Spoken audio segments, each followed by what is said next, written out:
देखो बच्चा लोग, ऐ देखो, अब हम लोग को समझना है संबंध का प्रांत, परिसर और सहप्रांत। तो देखो, संबंध का प्रांत, परिसर और प्रांत, परिसर और सहप्रांत क्या होता है जी? सहप्रांत।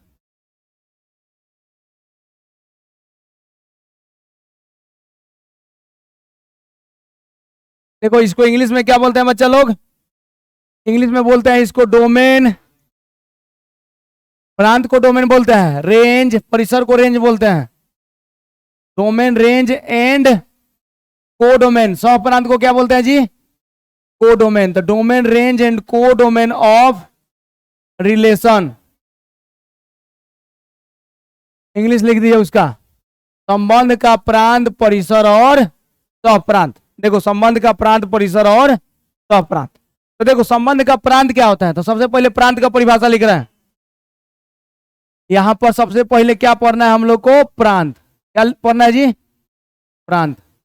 यानी प्रांत क्या होता है? डोमेन। इंग्लिश में क्या बोलते हैं इसको? डोमेन। प्रांत होता क्या है? तो देखो, समझना ध्यान से, प्रांत क्या होता है। ठीक है, तो देखो बच्चा, ध्यान सुनना। यदि कैपिटल आर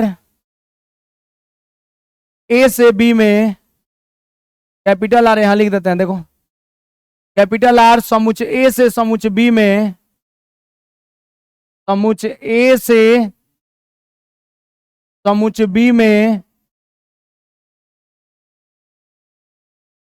बी में एक संबंध हो, एक संबंध हो।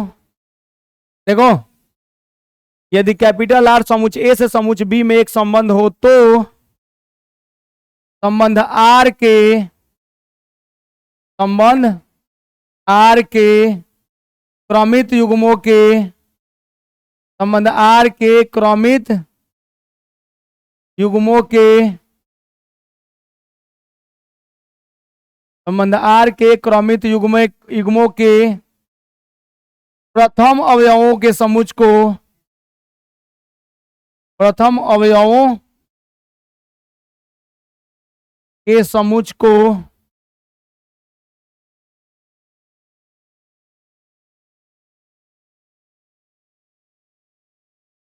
प्रांत कहते हैं।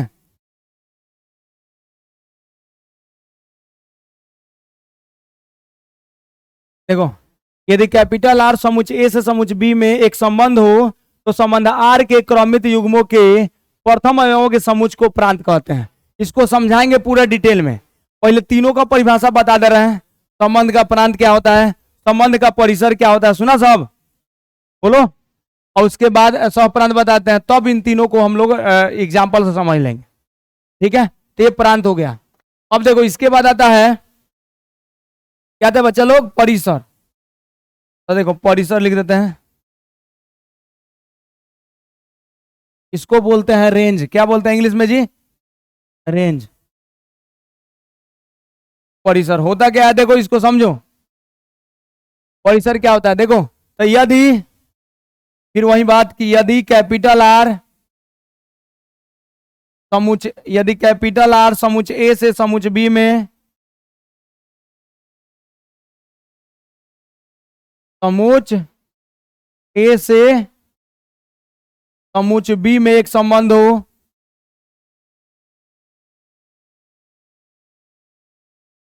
यदि कैपिटल आर समुच्च ए से समुच्च बी में एक संबंध हो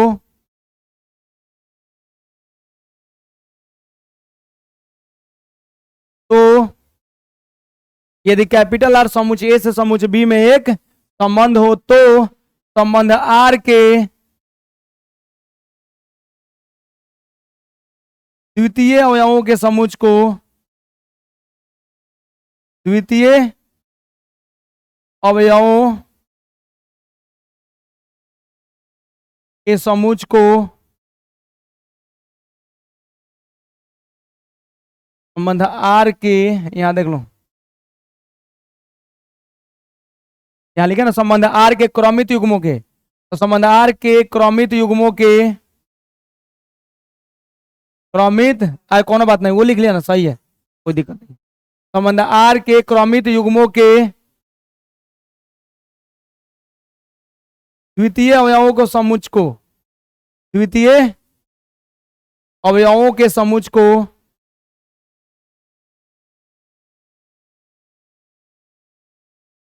को परिसर कहते हैं,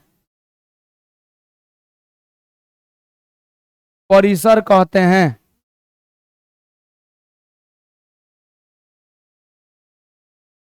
देखो बच्चा, इसमें क्या बोले हैं, यदि कैपिटल आर समुच्चय ए से समुच्चय बी में एक संबंध हो तो संबंध आर के क्रमित युग्मों के द्वितीय अवयवों के समुच्चय को परिसर कहते हैं। इसमें क्या बोले हैं, प्रथम अवयव के समुच्चय को प्रांत कहते हैं। संबंध आर के क्रमित युग्मों के प्रथम अवयव के समुच्चय को क्या कहते हैं, प्रांत, और द्वितीय अवयव के समुच्चय को परिसर। अब सह प्रांत बता देते हैं, उसके बाद एग्जाम्पल समझा देते हैं। लिख लो, तो इसको जल्दी लिखो, लिख दे सह प्रांत, उसके बाद एग्जाम्पल लिखा के तो बता दे रहे हैं, लिख लो है ना। ये हो गया। देखो सौ प्रांत समझ लो, रुक जा पहले, सौ प्रांत को समझ लो, तो अब एग्जाम्पल समझा देते हैं। सौ प्रांत क्या था जी, अब सौ प्रांत इसको बोलते हैं कोडोमेन। क्या बोलते हैं जी, कोडोमेन, सौ प्रांत। देखो बच्चा, देखो, यदि कैपिटल आर समुच्चय ए से समुच्चय बी में, समुच्चय ए से समुच्चय बी में यदि कैपिटल आर समुच्चय ए से समुच्चय बी में एक संबंध हो, एक संबंध हो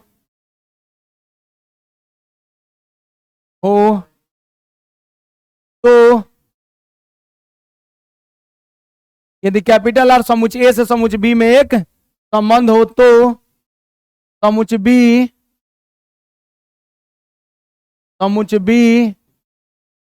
संबंध आर का सह प्रांत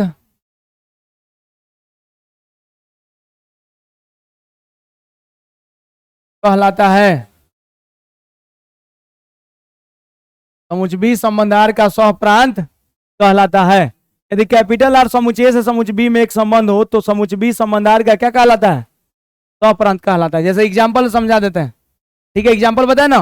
देखो बच्चा, एग्जाम्पल समझाते हैं, देखो एग्जाम्पल समझ लो ना, तो फिर लिखने से कोनो फायदा भी नहीं। क्या, देखो एग्जाम्पल समझाते हैं, देखो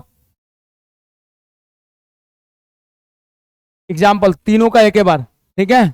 जैसे मान, यहाँ क्वेश्चन दिया है कि माना समुच्चय ए बराबर, समुच्चय ए बराबर, इसमें अवयव है 1 2 3 4 5 6।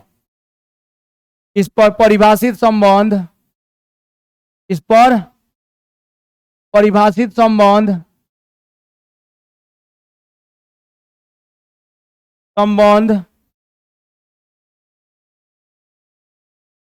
आर बराबर क्रमित योग में x y, such that y बराबर एक्स प्लस 1,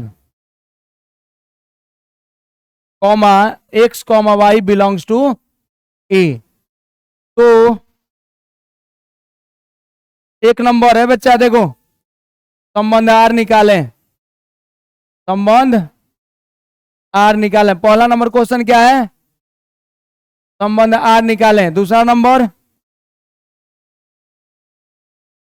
संबंध आर को तीर आरेख द्वारा दर्शाएं, तीर आरेख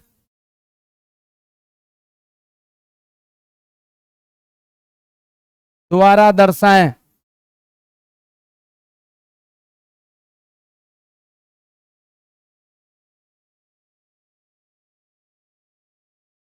देखो, और तीसरा नंबर कि प्रांत परिसर, प्रांत परिसर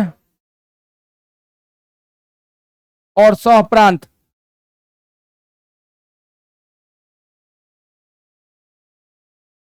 निकालें।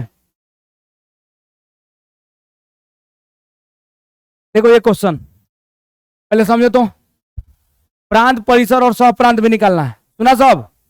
तो इतना हम लोग क्या करते हैं, पहले इसको बनाते हैं। चलो दिक्कत होगा तो बोलना, बनाना जी इसको। यहां क्या दिया है भाई, समुच्चय ए पर परिभाषित है। किस पर परिभाषित है जी? समुच्चय पर। समुच्चय में कौन कौन है? देखो लिखना बंद करो। देखो समुच्चय में 6 गो है, 1 2 3 4 5 6। और संबंध आर दिया ना यहाँ पर, संबंध आर में देखो यहाँ पर समीकरण दिया है ना, बता दे कल। तो जब भी समीकरण दिया हो तो देखो संबंध आर कैसे दिया है, संबंध आर बराबर क्रमित युग्म में एक्स वाई दिया है, सच डेट वाई बराबर कितना, एक्स प्लस 1। तो इसमें जो समीकरण दिया है ना, इसका यूज करके बनाते हैं। वाई बराबर कितना, एक्स प्लस 1। तो एक्स का मान और वाई का मान कहां से लिया गया है, एक्स को वाई बिलोंग्स टू यानी समुच्चय में से लिया गया है। तो देखो एक्स का मान यानी समुच्चय एक क्या है इसमें बताओ, 1 2 3 4 5 6। तो देखो ध्यान से मेरा बात ध्यान से समझना, एक्स के जगह पर 1 रखेंगे, एक्स का मान क्या रखेंगे 1। तो देखो एक्स का मान रखेंगे 1 2 ऐसे, एक्स का मान यहां से रखेंगे। तो बताओ तुम लोग एक्स बराबर 1 पर वाई का मान कितना, अरे 1 रखोगे तो 1 का 1 दूना हो जाएगा, नहीं समझा तो?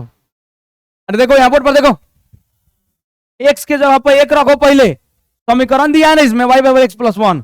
तो एक्स के जगह पर 1 रखो, तो 1 रखेंगे तो 1 का 1 2, वाई का मान 2 हो गया। एक्स के जगह पर कितना, अब 1 के बाद क्या रखेंगे 2, तो 2 रखो तो वाई बराबर कितना, 2 1 3। एक्स के जगह पर 3 रखेंगे तो 3 1 4। समझा सब? अरे एक्स का मान रखते जाओ तो वाई का मान मिलेगा। तो एक्स का मान 1 रख रहे हैं तो 1 का 1 2 हो गया, वाई का मान 2 रख रहे हैं तो 3 हो गया, 3 रख रहे हैं तो 4 हो गया, और एक्स का मान 4 रखेंगे तो वाई का मान कितना 5 हो गया। बोलो अगर एक्स का मान 5 रखते हैं तो वाई का मान 6, एक्स का मान 6 रखेंगे तो वाई का मान कितना हो जाएगा 7, जो कि है क्या इसमें नहीं है। ध्यान से देखो, देखो ध्यान से देखो तो, एक्स का मान 1 रखेंगे, बताओ एक्स का मान 1 रख रहे हैं तो 1 रखेंगे तो 1 का 1 2 हो गया, 2 रखेंगे तो 2 1 3 हो गया, 3 रखेंगे तो 3 1 4 हो गया, 4 रखेंगे तो 4 1 5 हो गया, 5 रखेंगे तो 5 1 6 हो गया। लेकिन एक्स के जगह पर 6 रखेंगे क्या, एक्स के जगह पर 6 रखेंगे तो 6 1 7 हो जाएगा, इसमें 7 हिले नहीं है। तो एक्स और वाई का मान समुच्चय ए में से ही लिया गया है, तो एक्स का मान उतना ही तक रखना है जितना से वाई का मान समुच्चय ए में ही आए। लेकिन एक्स के मान की जगह पर अगर 7 रखते हैं, 6 रखते हैं तो 6 वाई 1 7, वाई का मान 7 जो कि इसमें नहीं है, इसलिए एक्स का मान लास्ट कहां तक रखेंगे 5 तक। तो इसलिए संबंधार निकल गया। तो संबंधार क्या हो गया बताओ, क्या मिला बताओ? अरे 1 रखे हैं तो क्या मिला है 2, 1 रखे हैं तो 2 मिला, और 2 रखे हैं तो 3 मिला, और 3 रखे हैं तो 4, 4 रखे हैं तो 5, 5 रखे हैं तो 6 हो गया। संबंधार निकल गया। पहले का नंबर ये हो गया आंसर। समझा सब कि नहीं? अरे किसी को डाउट? कल की क्लास में इस पर बताया था ना क्वेश्चन, तुमको समझ में आई? एक्स के यहाँ मान रखे हैं, 1 से लेकर कहां तक 5 तक रखे हैं, कहा है 6 कहा नहीं रखे हैं, 7 हो जाएगा तो 7 उसमें हिले नहीं है, इसलिए लास्ट एक्स का मान कहां तक रख रहे हैं 5 तक। तो 1 रख रहे हैं तो 2 मिल रहा है तो 1 2 इसमें लिख दो, 2 रख रहे हैं तो 3 मिल रहा है तो 2 3 लिख दो, लिखते गए। लास्ट का 5 रखे हैं तो 6 5 6 हो गया, यानी पहला नंबर हो गया, पहला नंबर हो गया ना जी।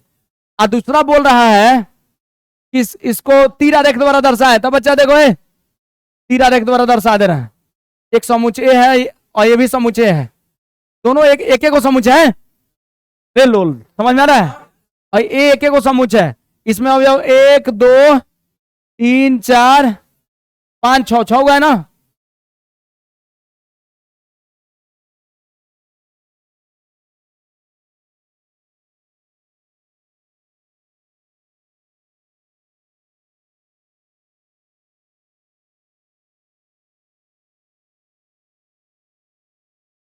देखो बच्चा ध्यान सुनो, तीर आरेख द्वारा दर्शा दे रहा है, तो तीर आरेख द्वारा दर्शाना है तो इसे बना लो। देखो समुच्चय, ये भी समुच्चय है, ये भी समुच्चय है, क्योंकि ये परिभाषित है, केवल एक हुआ था, यहाँ पर भी ये लिखेंगे, यहाँ पर भी ये लिखेंगे, तो ए से ए में तीर आरेख। तो इसमें अब 1 2 3 4 5 6। इसमें अवयव 1 2 3 4 5 6 है ना जी। तो तुम लोग बताओ, एक रखे हैं तो क्या मिला है? एक रखे हैं तो 2 मिला, तो 1 से 2 मिल रहा है। 2 रखे हैं तो 3, तो 2 से 3 को मिला, 3 से 4, 4 से 5, तो 4 से 5 को मिला दो, अब 5 को 6 से, 6 7 से मिलेगा, में 7 है कहाँ के मिलेगा? समझ में आया? इतना तक क्लियर है? तो ये सेकेंड नंबर का भी आंसर हो गया, दूसरा नंबर भी हो गया। अब बात रहा तीसरा नंबर। तीसरा नंबर में पहला क्या पूछ रहा है? प्रांत। तो संबंध आर का प्रांत बताओ।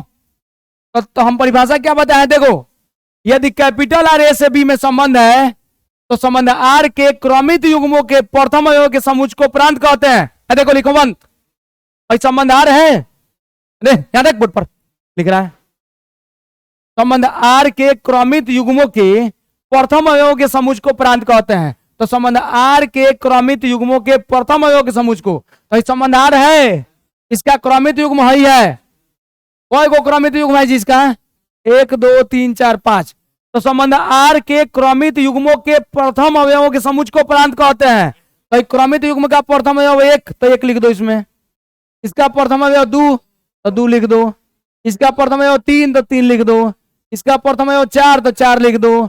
इसका प्रथम अवयव 5, तो 5 लिख दो। समझ में आया? तो संबंध आर का प्रांत लिख दिए। अब लिखना है परिसर। तो क्या बताया परिभाषा में? देखो, द्वितीय अवयव के समुच्चय को परिसर कहते हैं, लिखा है क्या हुआ जी? संबंध आर के क्रमित युग्मों के द्वितीय अवयव के समुच्चय को परिसर कहते हैं। तो द्वितीय अवयव कौन है? 2 3 4 5 6, तो लिख दो 2 3 4 5 6 हो गया। अब क्या बोल रहा है? सहप्रांत। समझ में आ रहा है बुआ? समझ में आया? कोई दिक्कत? झूठ नहीं ना बोल रहा है सब? क्या? हाँ सर, यहाँ कुछ भी हो सकता है, क्वेश्चन है, कुछ भी हो सकता है। अच्छा, सहप्रांत बताओ। सहप्रांत, सहप्रांत क्या होता है? अगर ए से बी में संबंध है तो बी सहप्रांत होता है। देखो लिखा है परिभाषा में, अगर कैपिटल आर समुच्चय ए से समुच्चय बी में संबंध है तो समुच्चय बी क्या होता है? सहप्रांत। सुना सब? अगर बी से सी में संबंध है तो सी सहप्रांत।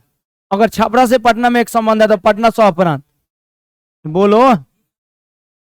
अगर खेसारी से पवन में एक संबंध है तो पवन सहप्रांत। बोलो। तो देखो, तो मेरे कहने का मतलब कि भाई संबंध किससे किस में है? ए से ए में संबंध है तो ए क्या होगा? पूरा सहप्रांत। ए में कौन कौन अवयव? हो गया, लिखा गया। प्रांत, परिसर और सहप्रांत समझ में आ गया सबको? किसी को डाउट? झूठ नहीं ना बोल रहा सर?